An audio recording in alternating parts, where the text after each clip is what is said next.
Hi, I'm Dr. Mia Duncan, and welcome to the Vaginal Channel. Here at VTV, we are your resource for all things related to pelvic health. Today, I'm going to be talking about blood in the urine. And although this affects men and women both, I promise to include female-specific tips. But honestly, this video can apply to everybody. In this video, I'm going to walk you through what blood in the urine is, what causes it, what to do about it, and pitfalls to avoid. Blood in the urine is called hematuria. The first kind is gross hematuria. Gross in medical terminology just means that you can see it with the naked eye. And then there's microscopic hematuria, blood in the urine that you cannot see with the naked eye, so the urine will not be discolored at all. Over the years of being on call for urology, I've had so many late night phone calls from people completely freaked out about blood in their urine, and rightfully so, because when it happens, it can be absolutely traumatic. But it takes only a very little amount of blood in the urine to make it pink or discolored. I have a little demonstration here to show you how that works. So if you take food coloring and you put it into the urine, in this case, obviously this is water, you can see where just a few drops immediately discolors the urine. But because it takes so little blood to make it look pink, people get very scared. Anytime you have blood in the urine, it warrants medical attention, and that's regardless of if it's visual or if it's microscopic.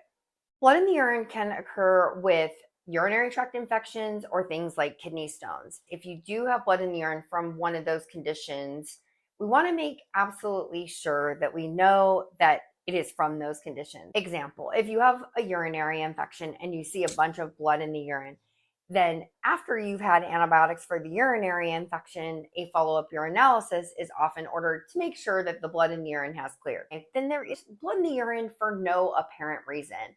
That's what we call asymptomatic hematuria, meaning that you have blood in the urine and there's not any pain or any other urinary tract symptoms. That's not always the case, but this blood in the urine that we're talking about is blood in the urine that has no clear explanation. In those cases, about 10 to 15% of the time, people may have a urinary tract cancer. There are also situations where foods, medications, and medical conditions can discolor the urine. For example, this yellow colored juice looks like a urine color, and then Coca-Cola urine is a urine type that happens when the kidney is inflamed. We can also see discoloration in the urine from things like beets, and also medications like azo, which people take when they're having urinary tract pain, can turn the urine a very dramatic orange color.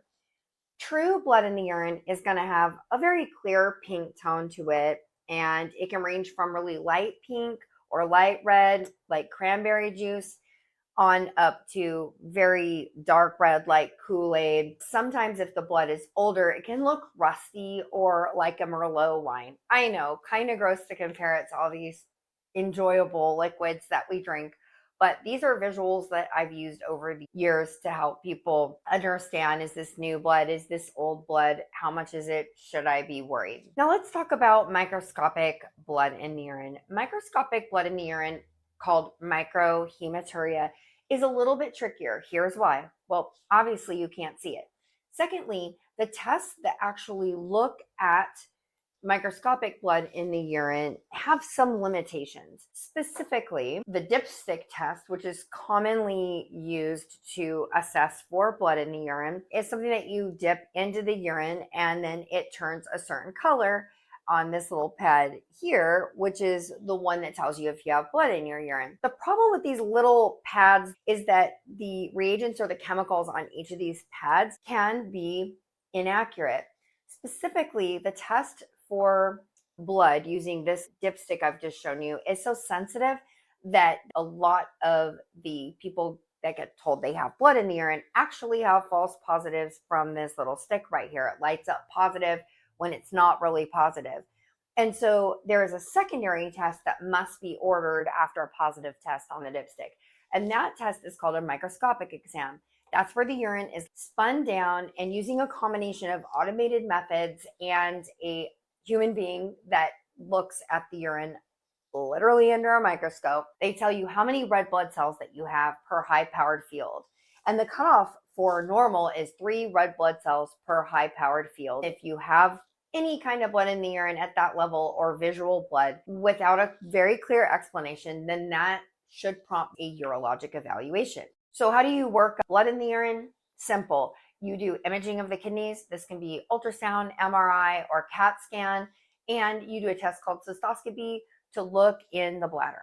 That test takes all of about a minute in clinic, then you know right away what is going on. In some of the newer guidelines from 2025, urinary markers are used to evaluate the risk of the individual in terms of how worried we need to be about whether or not there may be a cancer present. And there is some nuance based a little bit on age and some of the risk factors that person has for urinary cancer. But bottom line is that nuance and who gets a workup and who doesn't and what kind is something that happens between you and your urologist.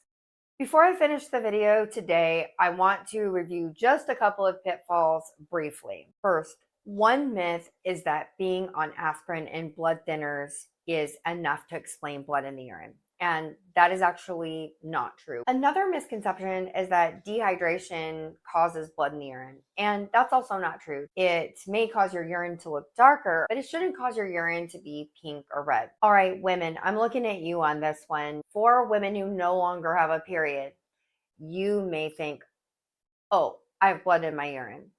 This theoretical woman then goes to the urologist, gets imaging of her kidneys, has a cystoscopy to look inside of the bladder, and is told, you've got a clean bill of health. See you later, or follow up in a year. The problem is, if that woman has a uterus, it's possible that she's having vaginal bleeding that is only showing up when she pees. And that is where sometimes we can detect early uterine cancers. And I have picked up a lot of those over the years. And no one thinks about the fact that that little bit of blood that might be in the vaginal canal could be getting into the urine, coming across like blood in the urine, but it's actually really coming from the female reproductive tract.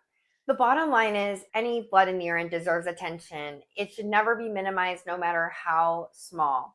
If you have questions about blood in your urine and you don't feel like it's been properly evaluated, please advocate for yourself, because all blood in the urine without explanation deserves a urologist and a full consultation to figure out what the next step should be for you. Thank you for visiting VTV, and I hope you come back for more. Subscribe and hit the bell if you want to see more pelvic health content.